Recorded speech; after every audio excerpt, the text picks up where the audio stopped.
আসসালামু আলাইকুম রহমতুল্লাহি ওয়া বারাকাতুহু। আজ আমরা সত্যিকার অর্থে এই সূরাতুল ইখলাস আর লা ইলাহা ইল্লাল্লাহ আমরা কিভাবে মানি আর শরীয়ত আমাদেরকে কিভাবে মানতে বলে, এই দুটো জিনিস আমরা পরিষ্কার হওয়ার চেষ্টা করব ইনশাআল্লাহুল আজিজ। ওমা তাওফীকি ইল্লা বিল্লাহ। সমাজের কাছে যদি প্রশ্ন করা হয় লা ইলাহা ইল্লাল্লাহ এটা কি, কালিমায়ে তৈয়বা, সমাজে কথাই বলে। যদি বলা হয় কুল হুয়াল্লাহু আহাদ এটা কি, সূরাতুল ইখলাস। প্রিয় উপস্থিতি, লা ইলাহা ইল্লাল্লাহ এটা হচ্ছে দ্বীন ইসলামের প্রথম কথা, প্রথম খুঁটি, প্রথম ভিত। তো এই জিনিসটিতে যদি আমাদের পরিষ্কার ধারণা না থাকে, পরিষ্কারভাবে যদি আমাদের আমল না থাকে, এটা কি এটাই যদি আমরা না বুঝি, তাহলে পরবর্তী হজ, পরবর্তী সালাত এগুলোতে কি করে যাই? লা ইলাহা ইল্লাল্লাহ এটাই বুঝি না, তো অন্য দিকগুলোতে তাহলে কি করে যাব? যাওয়ার তো আমার কোনো পথ ফাঁকা নেই। এজন্য আমরা কালিমাতু লা ইলাহা ইল্লাল্লাহ এর সাথে সূরা ইখলাসকে আজকের বিষয় চয়ন করেছি। আল্লাহ সুবহানাহু ওয়া তাআলার নবী মুহাম্মদ সাল্লাল্লাহু আলাইহি ওয়াসাল্লামের দ্বীন ইসলাম সম্পর্কিত হাদিসটি নিয়েছি, সেই সাথে সাথে কোরআনের একাধিক আয়াতকে নিয়েছি। খুব সংক্ষেপে সরল ভাষায় বলে যাওয়ার চেষ্টা করি, আশা করা যায় সকলের বুঝে আসবে, বোধগম্য হবে এবং আমলে পরিবর্তন আসবে বলে আশা করা যায় ইনশাআল্লাহ। কালিমা তয়্যিব, কালিমা শব্দ হচ্ছে কালিমাতুত তাওহীদ, একাত্মবাদের কালেমা। কালিমা শব্দ হচ্ছে কালিমাতুল ইখলাস, একবারে খাঁটি পরিশুদ্ধ হওয়ার কালিমা। কালিমা শব্দের অর্থ হচ্ছে কালিমাতুল্লাহ, আল্লাহর কালিমা। এই পৃথিবীতে যত নবী রাসূল এসেছিলেন সবারই দাওয়াত ছিল লা ইলাহা ইল্লাল্লাহ। এর সাথে লাগিয়েছিলেন কি? মুসা আলাইহিস সালাতু সালাম যখন দাওয়াত দিয়েছেন তখন বলেছেন লা ইলাহা ইল্লাল্লাহ মুসা কালিমুল্লাহ। ইব্রাহিম আলাইহিস সালাতু সালাম যখন দাওয়াত দিয়েছেন তখন কি বলেছেন? লা ইলাহা ইল্লাল্লাহ ইব্রাহিম খলিলুল্লাহ। মুহাম্মদ সাল্লাল্লাহু আলাইহি সাল্লাম যখন দাওয়াত দিয়েছেন তখন কি বলেছেন? লা ইলাহা ইল্লাল্লাহ মুহাম্মাদুর রাসূলুল্লাহ। আরো পূর্বে যাবেন, আদম আলাইহিস সালাতু সালাম যখন দাওয়াত দিয়েছেন তখন কি বলেছেন? লা ইলাহা ইল্লাল্লাহ আদম শফিউল্লাহ। একটা জিনিস কমন সবার কথার ভিতরে, সেটা হচ্ছে কি? লা ইলাহা ইল্লাল্লাহ। এখন যখনই নবী মুহাম্মদ সাল্লাল্লাহু আলাইহি সাল্লাম বললেন লা ইলাহা ইল্লাল্লাহ এই কালেমাকে তোমরা মেনে নাও, তখন গোটা আরববাসী তার শত্রু হয়ে গেল। তাহলে এর ভিতরে কি আছে? এর ভিতরে কি আছে? একটা কালেমা, পৃথিবীব্যাপী যত নবী রাসূল এসেছেন একটাই দাওয়াত দিয়েছেন, এই দাওয়াতের নাম হচ্ছে লা ইলাহা ইল্লাল্লাহ, যেটা আপনার পাড়াতে, মহল্লাতে, আপনার ছোট বড় সবার কাছে পাওয়া যায়। কিন্তু তৎকালীন সে সকল পণ্ডিতগণ, জাহিলিয়াতের পণ্ডিতগণ বললেন লা ইলাহা ইল্লাল্লাহকে যদি মেনে নিই তাহলে আমাদের আর কোনো অস্তিত্ব বাকি থাকে না। কিন্তু আমরা লা ইলাহা ইল্লাল্লাহ এটাকে অনুসরণ করি মৌখিকভাবে, আর যতগুলো জাহিলিয়াতের অনুসরণ আছে, অনুকরণ আছে, যতগুলো জাহিলিয়াতের কার্যক্রম আছে, সকল কার্যক্রমকেও আমরা প্রতিপালন করি। তাহলে যদি এখন এটা পরিষ্কারভাবে বলা যায়, তাহলে কথাই স্পষ্টতার বলা যায় জাহিলিয়াতের যুগের কাফেররা অন্তত পক্ষে তাদের নিজস্ব মতামত, নিজস্ব মূর্তির উপরে অটল ছিল, আমাদের মতন দোমুখী ছিল না। মূর্তি পূজার সাথেও মিলিত, আবার লা ইলাহা ইল্লাল্লাহর সাথেও মিলিত। এটা অন্তত পক্ষে ওই সেকালের জাহিলদের সাথে ছিল না। আর আজকে আমরা পরিষ্কার পরিচ্ছন্ন স্বচ্ছ একটা দ্বীন ইসলাম পাওয়ার পরেও লা ইলাহা ইল্লাল্লাহর সাথেও আছি, আর জাহিলিয়াতের মূর্খদের মূর্তিদের সাথেও আছি। কিভাবে আরেকটু পরিষ্কার করি আমাদের আমল আর বিশ্বাস, এটা আমরা এখান থেকে পরিষ্কার হব। আল্লাহ সুবহানাহু ওয়া তাআলার মহাগ্রন্থ আল কোরআনের একাধিক জায়গাতে কত জায়গাতে আছে আমার গণনা নেই। পৃথিবীর মানুষ, হিন্দু হোক, বৌদ্ধ হোক, খ্রিস্টান হোক, সাঁওতাল হোক, গারো হোক, পত্তলিক হোক, চাকমা হোক, বাঙালি হোক, আরবিয়ান হোক, ইংরেজি ম্যান হোক, যেই কোনো ধর্মের, যেই কোনো বর্ণের, যেই কোনো গোষ্ঠীর মানুষ হোক না কেন, তাকে যদি কোরআনের ভাষায় জিজ্ঞেস করা হয়, ওয়ালাইন সাআলতাহুম মান খালাকাস সামাই ওয়াল আরদ, বলো তো আকাশ এবং জমিনকে সৃষ্টি করেছেন, তাহলে পৃথিবীর যতগুলো জাতি আছে সবাই বলবেন আল্লাহ। শুধু আমি মুসলমান, আমি আল্লাহ সৃষ্টি করেছেন এ কথা বলি না, কিন্তু খুব ভালো করে খেয়াল করবেন, একজন হিন্দুকে যদি আপনি প্রশ্ন করেন এই চাঁদকে সৃষ্টি করেছে, হিন্দু বলবেন আল্লাহ। আপনি একজন মুসলিম ইমানদার মুমিন, আপনিও বলবেন আল্লাহ। তার সাথে আপনার পার্থক্য কি, এটা আপনাকে খুঁজে বের করতে হবে। এ বাতাস কে দিচ্ছে, সেও বলবে আল্লাহ, আপনিও বলবেন আল্লাহ। তাহলে সেও তো ইমানদার, আপনিও ইমানদার, কথাটি তো এরকম হয়ে গেল। তাহলে তার সাথে আপনার পার্থক্য খুঁজে বের করতে হবে। যদি আবার তাদেরকে জিজ্ঞেস করা হয়, কুল মান ইয়ারযুকুকুম মিনাস সামাই ওয়াল আরদ, বলো তো আকাশ থেকে জমিন থেকে যে সকল রিজিক দেওয়া হয়, এই সকল রিজিক দেওয়ার মালিক কে? সারা পৃথিবীর মানুষ বলবেন যে রিজিক দেওয়ার মালিক আল্লাহ। আকাশ থেকে যে বৃষ্টি বর্ষণ হয়, বৃষ্টি বর্ষণের মালিক কে? সবাই বলবেন আল্লাহ। পৃথিবীব্যাপী যতগুলো শস্য দানা ফল ফলাদি উৎপাদিত হয়, এগুলোর মালিক কে? সকল গোত্রের মানুষ বলবেন আল্লাহ। আবার একথা যদি বলা হয়, ওমাই ইউদাব্বিরুল আমর, এই সকল কিছুর মালিক কে? যে সকল কিছু আমরা পরিচালিত হচ্ছি, এ সকল কিছুর ক্ষমতার মালিক কে? সবাই বলবেন আল্লাহ। তাহলে এবার আপনি লক্ষ্য করুন, পৃথিবী সৃষ্টি থেকে শুরু করে কিয়ামত পর্যন্ত এই সকল জিনিসকে নিয়ে যদি একজন মুমিনকে প্রশ্ন করা হয় এর মালিক কে, মুমিন বলবেন আল্লাহ। যদি একজন ইহুদি খ্রিস্টানকে জিজ্ঞেস করা হয়, ইহুদি খ্রিস্টানও বলবেন আল্লাহ। তাহলে আপনিও একজন ইমানদার, সেও কি একজন ইমানদার? সেও তো বলছেন আল্লাহ, আপনিও বলছেন আল্লাহ। তাহলে আপনার সাথে তার পার্থক্যটা সৃষ্টি করতে হবে। সৃষ্টি করতে হবে ওই জায়গা থেকে যেই জায়গাতে ইসলামের প্রথম খুঁটি আছে। ইসলামের প্রথম খুঁটি কোথায় আছে? সকল নবী রাসূলদের একটাই দাওয়াত, সেটা হচ্ছে লা ইলাহা ইল্লাল্লাহ। এটা হচ্ছে ইসলামের প্রথম খুঁটি। এখন এটাকে আমি আপনি কিভাবে বুঝবো? এতে গেল সকল জাতির কথা। এবার আপনাকে আর একটু পরিষ্কার করি, সবাই মুসলিম, এখানে কোনো বিজাতীয় মানুষ নেই। এখন বিজাতীয় মানুষ নেই, এরপরেও সবাই মুসলিম, এরপরেও উত্তর হবে ভিন্ন। লা ইলাহা ইল্লাল্লাহ এর অর্থ কি? আমরা অন্তত পক্ষে ইদানিং জেনেছি, আগে জানতাম না। আগে এর অর্থ করতাম লা ইলাহা ইল্লাল্লাহ, আল্লাহ ছাড়া কোনো মাবুদ নেই। আর এখন আমরা বলছি যে আল্লাহ ছাড়া মাবুদ আছে, তবে আল্লাহ ছাড়া সত্য কোনো মাবুদ নেই।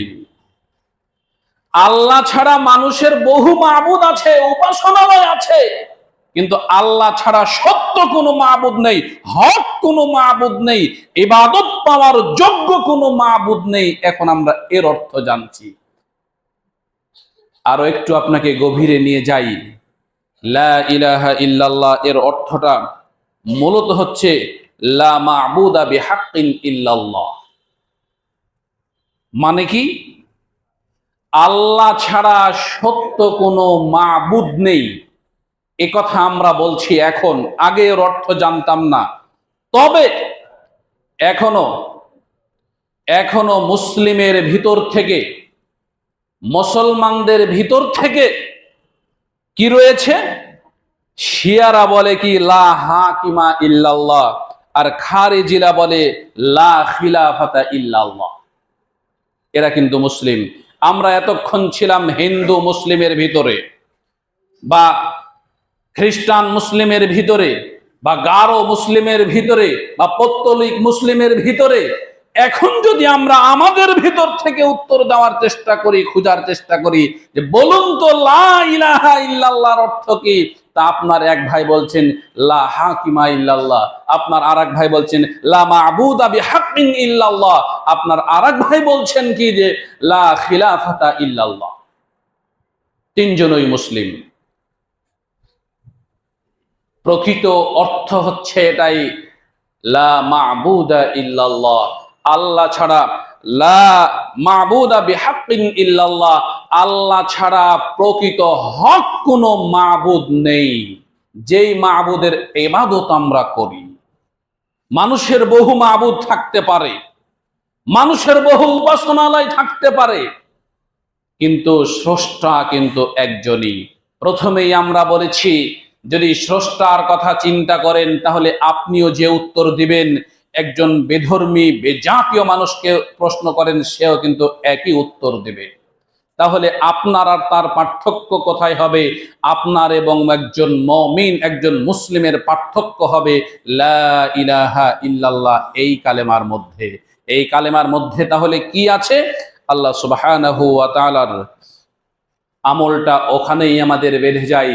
আমরা নিজেদের পার্থক্যটা খুঁজে বের করতে পারি না, যে স্রষ্টাকে তো সবাই স্রষ্টা মানে, আল্লাহকে তো সবাই স্রষ্টা মানে। যেভাবে প্রশ্ন করা হোক না কেন উত্তর তো সবাই একই দেয়। তাহলে আমি মুসলিম হলাম কেন? আমার উত্তর ভিন্নতা কোথায়? আমার মর্যাদা ভিন্নতা কোথায়? আমার শ্রেষ্ঠত্বর ভিন্নতা কোথায়? এই জিনিসটা আমরা আর খুঁজে বের করতে পারলাম না। এই জিনিসটা সত্যিকার অর্থে আমরা আর খুঁজতে পারছি না।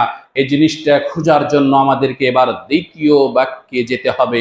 প্রথম বাক্য ছিল লা ইলাহা ইল্লাল্লাহ, দ্বিতীয় হচ্ছে মুহাম্মাদুর রাসূলুল্লাহ। কিভাবে খুঁজবো? কোন পদ্ধতিতে খুঁজবো? কি করে খুঁজবো? প্রথমের কথাটি আবারও স্মরণ করিয়ে দিই। পৃথিবীর যে কোনো জাতির মানুষকে যদি প্রশ্ন করা হয় আকাশের স্রষ্টাকে, বলবেন আল্লাহ। পৃথিবীর যে কোনো ধর্মের মানুষকে যদি জিজ্ঞেস করা হয় বাতাসের মালিককে, বলবে আল্লাহ। পৃথিবীর যে কোনো বর্ণের মানুষকে যদি জিজ্ঞেস করা হয় বৃষ্টির মালিক কে, না তো আল্লাহ। এই পৃথিবীর মালিক কে, না তো আল্লাহ। চন্দ্র সূর্যর মালিক কে, না তো আল্লাহ। সবাই বলবে আল্লাহ। আপনি যে মুসলিম, যার কারণে আপনি বলবেন আল্লাহ, এই কথা নয়, সবাই বলে আল্লাহ। কিন্তু এই স্রষ্টা সবাই মেনে নাই, কিন্তু মানে না একটা জিনিস, সেটা হচ্ছে মুহাম্মাদুর রাসূলুল্লাহ। এটাকে মানে কারা? যারা শুধুমাত্র দিনকে দিন ইসলাম পেয়ে সন্তুষ্ট, দিনকে দিন ইসলাম পেয়ে সন্তুষ্ট, নবী মুহাম্মদকে রাসূল সাল্লাল্লাহু আলাইহি সাল্লাম হিসাবে পেয়ে যারা সন্তুষ্ট, শুধুমাত্র এরাই এটাকে মানে। তাহলে লা ইলাহা ইল্লাল্লাহ এটা সবার জন্য সমান থেকে গেল, শুধুমাত্র পার্থক্য আসলো মুহাম্মাদুর রাসূলুল্লাহ। এখন মুহাম্মাদুর রাসূলুল্লাহ কিভাবে? আপনার নবী পোশাক পরতেন কিভাবে? এবার আপনাকে চলে আসতে হবে পার্থক্যটার ওই জায়গাতে। প্রশ্নের উত্তর কিন্তু সবার একই এসেছিল, সবাই একই উত্তর দিয়েছিল, কিন্তু আপনি মুসলিম, আপনার উত্তর হতে হবে ভিন্ন।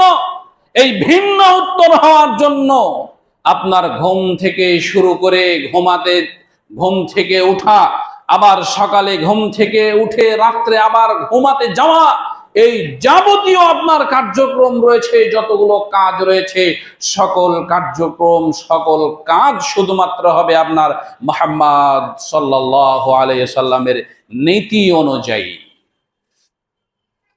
এই নীতিতে যদি এবার আপনি আসতে পারেন, তাহলে এবার আপনাকে তখন বলা হবে আপনি মুমিন, আপনি আত্মসমর্পণকারী একজন ব্যক্তি। ইব্রাহিম আলাইহিস সালাতু সালামকে যখনই বলা হয়েছিল আসলিম, ক্বালা আসলামতু লিল্লাহি রাব্বিল আলামিন, ইসলামের কাছে আত্মসমর্পণ করো, সাথে সাথে তিনি বলেছিলেন আসলামতু লিল্লাহি রাব্বিল আলামিন, এই সারা পৃথিবীর যিনি রব, আমি সেই রবের কাছে আত্মসমর্পণ করলাম। এখন আপনি আত্মসমর্পণ করেছেন, লা ইলাহা ইল্লাল্লাহ মুহাম্মাদুর রাসূলুল্লাহ পুরোটাই বলেছেন না? আপনাকে শুধুমাত্র এখন লা ইলাহা ইল্লাল্লাহ এর ভিতরে সীমাবদ্ধ থাকলে চলবে না। যদি ওর ভিতরেই সীমাবদ্ধ থাকেন আপনি, তাহলে আপনি কখনোই মমিন হিসাবে এই মমিনের খাতায় নাম লেখাতে পারবেন না। এখন আপনাকে মুহাম্মাদুর রাসূলুল্লাহর ভিতরে আসতে হবে। মুহাম্মাদুর রাসূলুল্লাহর ভিতরে আসার কারণে আপনাকে না কতদিন বলেছি, অনেক সময় অনেক কথাও আসে, কিন্তু কথা আসবে এ কথাই বাস্তব, এ কথাই চূড়ান্ত। কলিল হক ওয়ালাউ কানা মুর, তুমি বলো সত্যটা, যদিও সেটা তিক্ত হয় তবুও। আমরা তেলাওয়াত করেছিলাম সূরাতুল ইখলাস, আমরা তেলাওয়াত করেছিলাম সূরাতুল ইখলাস, এর সাথে আরেকটু যোগ করতে চাই সূরাতুল কাফিরুন। এখন মুহাম্মাদুর রাসূলুল্লাহর ভিতরে কিভাবে আসবো? কুল হুয়াল্লাহু আহাদ, হে নবী মুহাম্মদ সাল্লাল্লাহু আলাইহি ওয়াসাল্লাম আপনি বলুন আল্লাহ হচ্ছেন এক, আল্লাহুস সামাদ, লাম ইয়ালিদ ওয়া লাম ইউলাদ ওয়া লাম ইয়াকুল লাহু কুফুয়ান আহাদ। একটা আয়াতই বলছি, কুল হুয়াল্লাহু আহাদ, আপনি বলুন আল্লাহ হচ্ছেন এক। এরপরে আমরা এবার চলে যাব সূরাতুল কাফিরুনে, সবই পরিচিত। কুল ইয়া আইয়ুহাল কাফিরুন লা আ'বুদু মা তা'বুদুন, হে কাফের সম্প্রদায়, লা আ'বুদু মা তা'বুদুন, তোমরা যার ইবাদত করো আমি তার ইবাদতকারী নই। তোমরা যার ইবাদত করো আমি তার ইবাদতকারী নই। আমি যার ইবাদত করি তোমরা তার ইবাদতকারী নও। ইবাদত তো সবাই করে, কিন্তু নবী বলছেন হে কাফের সম্প্রদায়, তোমরা যার ইবাদত করো তার ইবাদতকারী আমি নই, আর আমি যার ইবাদত করি তার ইবাদতকারী তোমরা নও। এখানে এখন আমাদেরকে পার্থক্য খুঁজে বের করতে হবে, মুহাম্মাদুর রাসূলুল্লাহর এই পার্থক্য। পার্থক্যটা কি? কাফের মুশরিকেরাও তো ইবাদত করত, কাবা ঘরে তো তারাও ঢুকতো, আল্লাহকে তো বিশ্বাস তারাও করত, তাহলে তাদেরকে সরাসরি কোরআন দিয়ে একেবারেই নিষেধ করে দেওয়া হলো, তাদেরটাকে অস্বীকার করে দেওয়া হলো যে আমি যার ইবাদত করি তোমরা তার ইবাদত করো না। তোমরা স্বীকার করো যে আল্লাহ বৃষ্টি বর্ষণ করে, তোমরা স্বীকার করো যে আল্লাহ সবকিছুই সৃষ্টি করেছেন, কিন্তু তোমাদের ইবাদত হতে হবে মুহাম্মদ সাল্লাল্লাহু আলাইহি সাল্লামের রীতি অনুযায়ী। এখন আর তোমাদের রীতি অনুযায়ী ইবাদত চলবে না। তাহলে আপনি যার ইবাদত করেন এই ইবাদতটা কি মুহাম্মদ সাল্লাল্লাহু আলাইহি সাল্লামের রীতি অনুযায়ী ইবাদত হচ্ছে কিনা এটা আপনাকে খুঁজে বের করতেই হবে। যদি আপনি বের করতে পারেন, বের করে যদি আপনি ইবাদত মুহাম্মদ সাল্লাল্লাহু আলাইহি সাল্লামের রীতি অনুযায়ী করতে পারেন, তাহলে বুঝতে হবে আপনি মুহাম্মাদুর রাসূলুল্লাহর উপরে আছেন। আর যদি বের করতে ব্যর্থ হন, তাহলে আপনাকে যে কোনো উপায় অবলম্বন করে বের করতে হবে।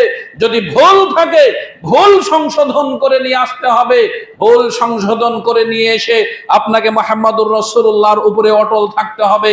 যদি অটল থাকতে না পারেন, তাহলে আপনাকে পরিষ্কারভাবে জেনে নিতে হবে আমার ইবাদত আর তৎকালীন কাফেরদের ইবাদতের মধ্যে কোনো পার্থক্য নেই। সূরা কাফিরুনে আমার ইবাদতকে আল্লাহ অস্বীকার করে দিয়েছেন, অতএব আমার ইবাদতকে আগে ঠিক করতেই হবে। যদি ঠিক করতে না পারি, তাহলে সত্যিকার অর্থে আমি একেবারেই ব্যর্থ হয়ে যাব। আমি নবী মুহাম্মদের উম্মত থেকে নিজের নাম নিজেই কাটিয়ে ফেলে দিচ্ছি, কাটিয়ে ফেলে দেব। সুতরাং এখানে সবচেয়ে বড় যে বিষয়টি রয়েছে সেটি হচ্ছে আমাদেরকে বুনিয়াল ইসলাম আলা খামস শাহাদাতু আল্লা ইলাহা ইল্লাল্লাহ, এই কালেমাটিকে আগে ঠিক করতে হবে। এই কালেমা যদি আমাদের ঠিক হয়ে যায়, এই কালেমা ঠিক হওয়ার পরে আমাকে তখন যেতে হবে আকিমুস সালাত ওয়া আতুজ যাকাত ওয়া সাওমু রমাদান ওয়া হজ্জু বাইতিল্লাহি মান ইসতাতা ইলাইহি সাবিল। নচেত আমরা এটাই ঠিক করতে পারলাম না, আমাদের এটাই কালেমাটাই ঠিক নেই, কালেমার উপরেই আমি প্রতিষ্ঠিত নই, তাহলে কি করে আমি নামাজে যাব, কি করে আমি হজে যাব, কি করে আমি জাকাতে যাব, এগুলো আমার জন্য কি করে আমি রমাদান মাসের সিয়ামে যাব, এগুলোতে আমি কি করে যাব, একটা স্টেপকে, প্রথম স্টেপকে ফাঁকা রেখে। প্রিয় উপস্থিতি, যেটি বলছিলাম, সকল নবী এবং রাসূলদের দাওয়াত ছিল একটাই, লা ইলাহা ইল্লাল্লাহ। এখন আপনার মতামতে আপনার খাওয়াও চলবে না, এখন আপনার মতামতে আপনার ইবাদতও চলবে না, এখন আপনার মতামতে আপনার আর বিয়েও চলবে না, এখন আপনার মতামতে আপনার আর রাষ্ট্রও চলবে না, এখন আর আপনার মতামতে আপনার স্ত্রী ছেলে মেয়ে পরিবার কিছুই চলবে না। মতামত হতে হবে মুহাম্মদ সাল্লাল্লাহু আলাইহি সাল্লামের অনুযায়ী। অতএব বিনীত অনুরোধ করছি, যেহেতু আমরা মুসলিম, আল্লাহ সুবহানাহু ওয়া তাআলা আমাদেরকে একেবারেই পছন্দ করে দ্বীন ইসলামের পথে নিয়ে এসেছেন, আমরা এই পথে আছি। অতএব যাতে করে এই পথটি আমাদেরকে আর হারাতে না হয়, আমরা মুসলিম হয়েও যাতে করে আমাদের মৃত্যুটা কখনোই কুফরি হালাতে, মুশরিকি হালাতে মৃত্যু না হয়, আমরা মুসলিম হয়েও যাতে করে কখনোই আমাদের মৃত্যুটা অনুরূপভাবেই, যেভাবে কাফের মুশরিকেরা আল্লাহকে বিশ্বাস করত কিন্তু নবী মুহাম্মদ সাল্লাল্লাহু আলাইহি সাল্লামকে মেনে নিত না, অনুরূপ আমল যাতে করে আমাদের না হয়, এদিকে আমাদেরকে বিশেষ নজর রাখতে হবে। আমরা এখানেই বড় ভুল করি যে আমরা তো আল্লাহকে মানি, আমরা তো সৃষ্টিকর্তা হিসাবে আল্লাহকে বিশ্বাস করছি, রিজিক দাতা হিসাবে বিশ্বাস করছি। আপনি যেমন বিশ্বাস করেছেন তেমন ভাবেই কিন্তু নবী রাসূলদের যুগে কাফের মুশরিকরাও বিশ্বাস করেছে, কিন্তু তারা ঈমান নিয়ে এই পৃথিবী ত্যাগ করতে পারেনি, কুফরি ভাবেই পৃথিবী ত্যাগ করেছে। আপনার বিশ্বাস আর তাদের বিশ্বাসের ভিতরে দ্বীন ইসলাম অন্তত পার্থক্য খুঁজে পাই না। অতএব আপনি পার্থক্য তৈরি করুন।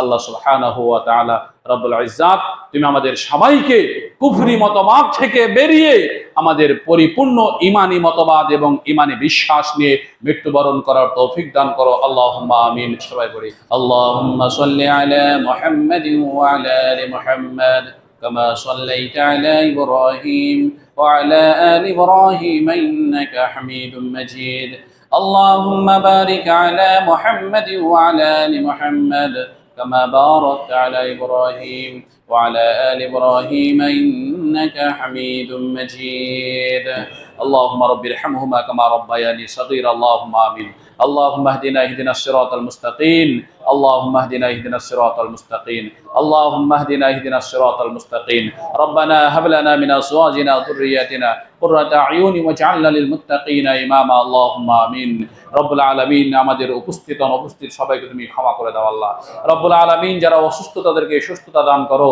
শিফায়ে কামিলা শিফায়ে আজিলা দান করো আল্লাহ যারা মৃত্যুবরণ করেছে তাদের সবাইকে ক্ষমা করে দিয়ে তুমি জান্নাতুল ফেরদাউস দান করো মাবুদ রব্বুল আলামিন আমরা যারা দান করি আমাদের দানগুলোকে তুমি কবুলে মঞ্জুর করে নাও আল্লাহ রব্বুল আলামিন তুমি আমাদেরকে সহি সালামতে ঈমানের হালাত থেকে পৃথিবী থেকে মৃত্যুবরণ করার তৌফিক দান করো মাবুদ রব্বুল আলামিন আমরা যাতে করে সত্যিকার অর্থে দ্বীনের বিশ্বাস নিয়ে নবী মুহাম্মদ সাল্লাল্লাহু আলাইহি সাল্লামের তরিকা মোতাবেক জীবন যাপন করতে পারি ব্যক্তিগত পারিবারিক এবং রাষ্ট্রীয়ভাবে তুমি আমাদেরকে সাহায্য সহযোগিতা করো আল্লাহ রব্বুল আলামিন আমাদের উপর থেকে বিপদ মুসিবত শয়তানি কুমন্ত্রণা চক্র যা কিছু আছে সবকিছু তুমি উঠিয়ে নাও আল্লাহ রব্বুল আলামিন তোমার খাস রহমত দিয়ে তুমি আমাদেরকে ঢাকিয়ে রাখো আল্লাহ রব্বানা তাকাব্বাল দুআইনা সুবহানা রাব্বিকা রাব্বিল ইজ্জাতি আম্মা ইয়াসিফুন ওয়া সালামুন আলাল মুরসালিন ওয়ালহামদুলিল্লাহি রাব্বিল আলামিন আমিন সুম্মা আমিন